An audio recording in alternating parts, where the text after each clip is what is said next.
Preview.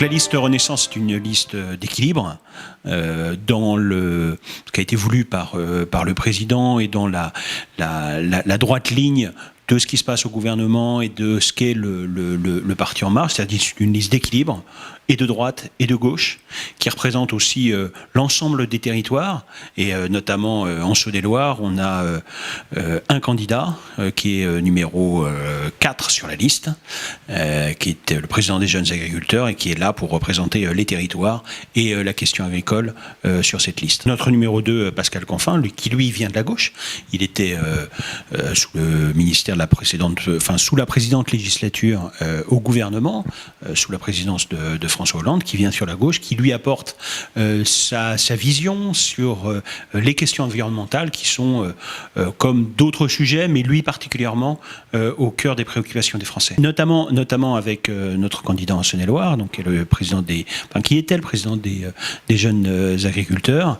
Il y a un équilibre qu'ils doivent trouver ensemble pour qu'on ait en même temps les questions environnementales et la question agricole. Et la tête de liste, bien sûr, Nathalie Loiseau, qui apporte, elle, son expérience en tant que haut fonctionnaire, et puis surtout son expérience, sa connaissance des dossiers en tant que ministre des Affaires européennes, et donc qui est là pour porter cette liste Renaissance aux prochaines élections.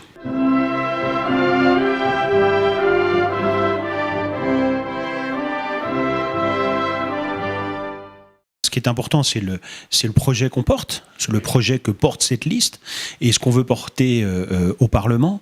Ça a été là encore exposé par le président il y a un mois maintenant, où il a écrit et il a fait une lettre où il s'est adressé à l'ensemble des Européens.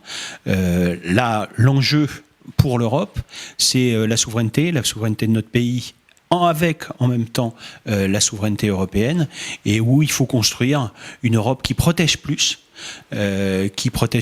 notamment dans le cadre face aux nouveaux géants, qui sont les Américains et les Chinois, où on voit que dans le cadre de la guerre commerciale où il faut construire l'Europe, qu'il y ait plus d'Europe pour protéger nos entreprises et protéger les Européens. Protéger, c'est mettre en place des règles pour nous renforcer au niveau européen, où il y ait plus de coopération au niveau européen, qu'on protège notamment nos entreprises pour qu'elles partent à la conquête des marchés au niveau mondial. Et puis protéger, c'est protéger aussi les salariés français face à ce qu'on appelle les acquis sociaux, etc. Mais où il y a une fibre européenne par rapport à ça, où il faut mieux protéger les salariés français.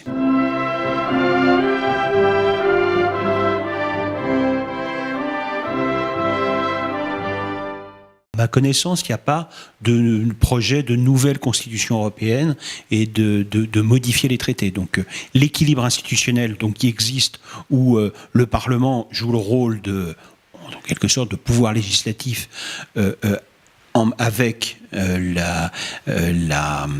conseils des ministres, donc les représentants de chacun des États. Donc ça, on veut garder l'équilibre par rapport à ça.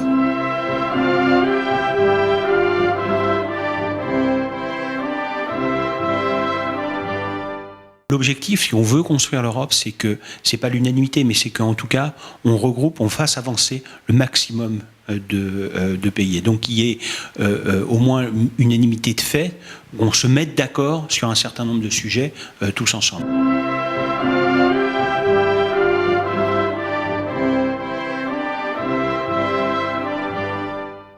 Ça fait bien sûr partie des objectifs, et là encore, ce qu'il faut, c'est coordonner une action au niveau national.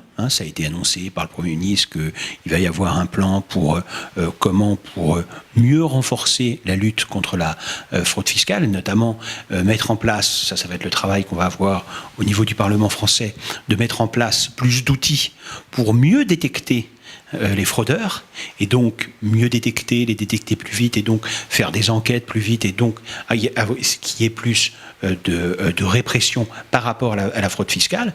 Et ça doit se coordonner au niveau européen, pour que si jamais les personnes qui fraudent vont dans d'autres pays ou partent, qu'il y ait une coordination, notamment au niveau de l'information, pour qu'on puisse mieux lutter contre la fraude fiscale. C'est un bon exemple où ça ne se passe pas au niveau français ou au niveau européen, mais en même temps, ça se passe au niveau français et au niveau européen.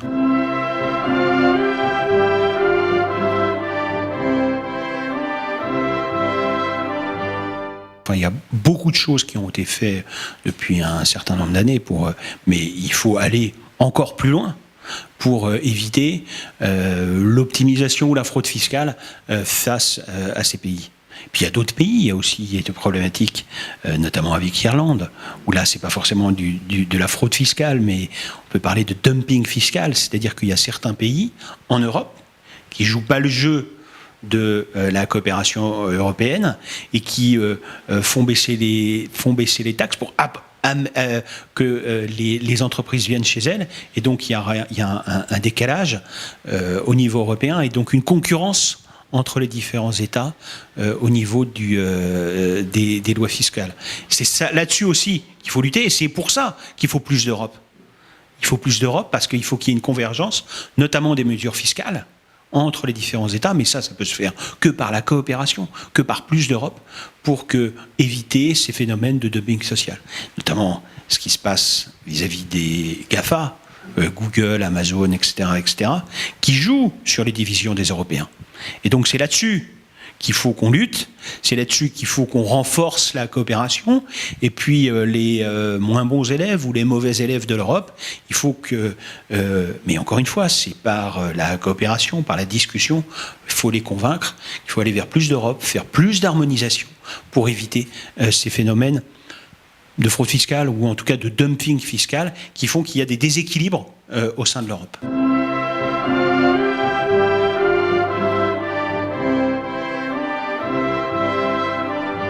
On va vers une convergence alors notamment en matière fiscale, mais aussi en matière sociale.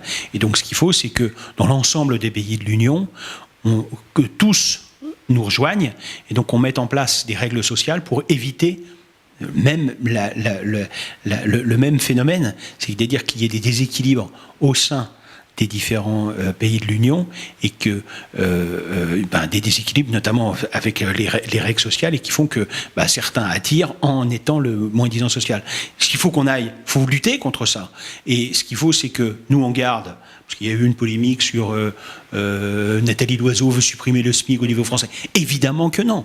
On veut garder notre SMIC, mais notre SMIC et nos règles sociales. Mais ce qu'il faut, c'est qu'on pousse, encore une fois, par la coopération, pour que les autres pays puissent. Alors ça ne va pas se faire en un claquement de doigts, et ça ne va pas se faire en bombant le torse et en faisant des beaux discours.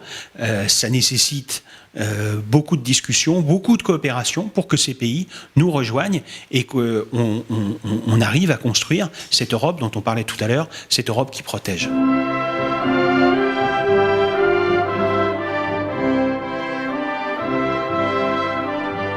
Par rapport aux migrants, là encore, c'est une politique de coopération. Ce qu'il faut, c'est que la France seule ne peut pas, on peut pas rétablir les frontières et pas lutter, j'aime pas ce terme lutter, mais en tout cas faire face aux différentes vagues migratoires. Il y en a eu une très importante dans les années 2015-2016, et où donc il faut absolument que ça se passe au niveau européen, et qu'on puisse mettre en place des règles au niveau européen.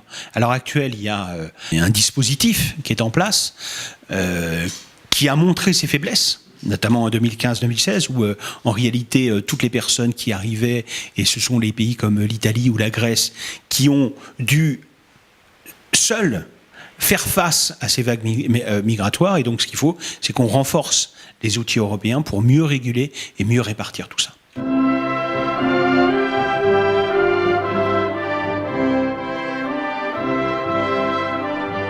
En matière environnementale, c'est quelque chose qui est au sein de la liste Renaissance, qui est portée par la liste Renaissance. Il va y avoir des dispositifs assez, je vais reprendre un terme en marche, disruptifs, mais des propositions assez fortes qui seront portées par la liste.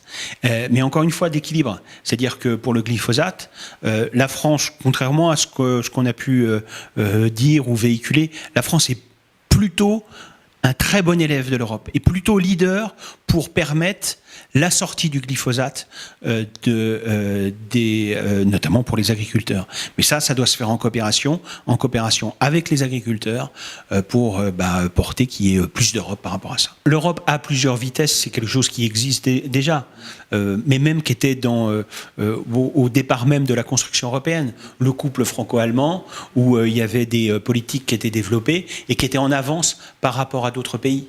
Et donc il faut laisser là la liberté. S'il y a des pays leaders, et notamment l'euro, la monnaie européenne, ça ne concerne pas l'ensemble des pays de l'Union.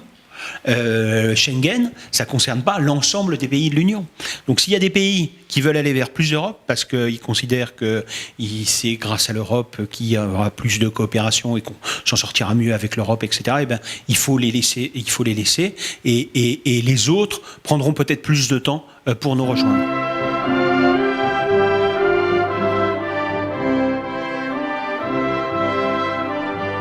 Concernant la défense européenne, ça c'est quelque chose qui évidemment va être au cœur du débat parce que les Américains se retirent. Le parapluie américain qui avait été mis en place au lendemain de la Seconde Guerre mondiale est en train de se refermer. On voit, et notamment ça s'accélère avec la politique qui est mise en place par Donald Trump.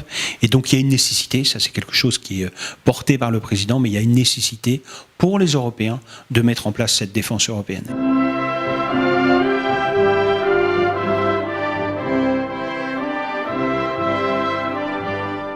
En matière d'éducation, renforcer le programme Erasmus qui permet à l'ensemble des étudiants européens de vivre au quotidien l'Europe et donc d'aller faire une partie de leurs études dans un autre pays. C'est quelque chose qu'on veut porter et qu'on déploie à un niveau encore supérieur.